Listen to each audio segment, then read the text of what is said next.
Stuck in a dead-end job, Julie Powell embarked on a strange culinary quest, maybe strange to some. She decided to cook all 524 recipes from Julia Child's landmark cookbook, Mastering the Art of French Cooking. And she decided to do it all in one calendar year, no small feat. Well, the results were much bigger than she ever imagined. It started with her daily blog. She chronicled the cooking. That turned into a best-selling book, and now the hit movie, Julie and Julia.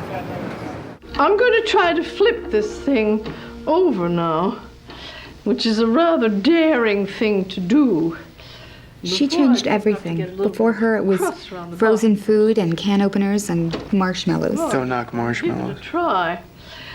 When you flip anything, you've just got to have the courage of your convictions, especially if it's a loose sort of mass, like, oh, that didn't go very well.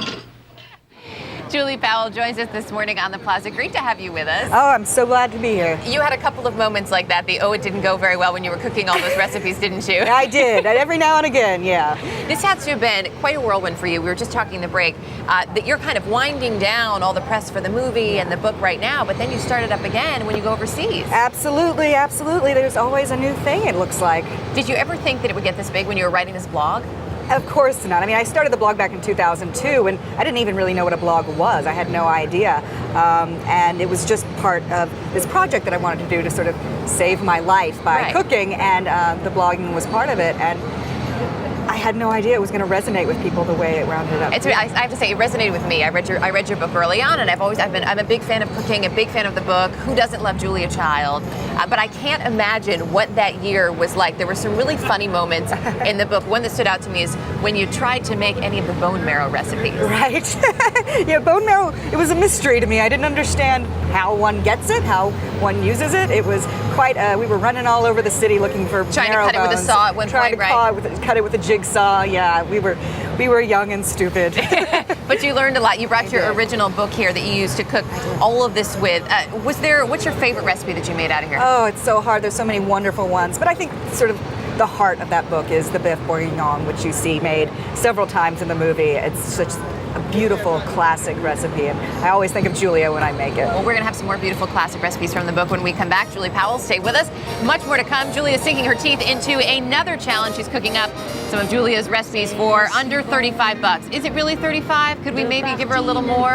It is Julia Child, after all, for the Chef on a Shoestring recipes. A very special guest with us for this week's Chef on a Shoestring, Julie Powell, joining us. She's the inspiration behind the hit movie Julie and Julia, and today she's dishing out a 3-course meal from the book that started it all for her, Julia Child's Mastering the Art of French Cooking. Now, normally, and Julie knows this, we give our Chef on a Shoestring 35 bucks to work with. But this is a French meal, right? And in honor of what would be Julia Child's 97th birthday today, we thought we'd give Julie an extra 10 bucks for your Chef on a Shoestring budget. So it's redeemable today only, August 15th, which means you've got $45, a huge budget for this fantastic menu. Some of the things that you really liked, I know that were in the cookbook. We're starting off with roquefort turnovers, a fricassee of chicken with paprika, which I don't think I've ever tried before. And then how can you go wrong with chocolate mousse? Yeah, absolutely. Count us all in for that. So we're back now making these roquefort turnovers. This is like heaven in a little pillow. Oh, it's so good. It's one of my favorite things ever. And it's simple. It's fairly easy to make, Pretty easy. Okay, yeah. So even a beginner to French cooking can do this, because French cooking can be a little daunting. I know. And, people have this, this idea that it's extraordinarily expensive and difficult. But, very detailed. But a lot of it is. Julia was a detailed person. Right. But a lot of the recipes are pretty simple and use really simple ingredients. Okay. So we're going to use this roquefort cheese, and it's not it's nothing expensive. I didn't have to go to Pretty easy to find too, which is nice. Pretty easy to find. I'm just going to mash it up a little bit. Okay. And butter, which really seems to figure very prominently in all of these recipes. Butter is key. Butter is key. Did you overdose on butter at all during this year? A little bit. I had to do without for a while afterwards because it was a little much. So I'm going to just put butter and a couple of egg yolks. A little bit of cream, just like a tablespoon or so. Okay.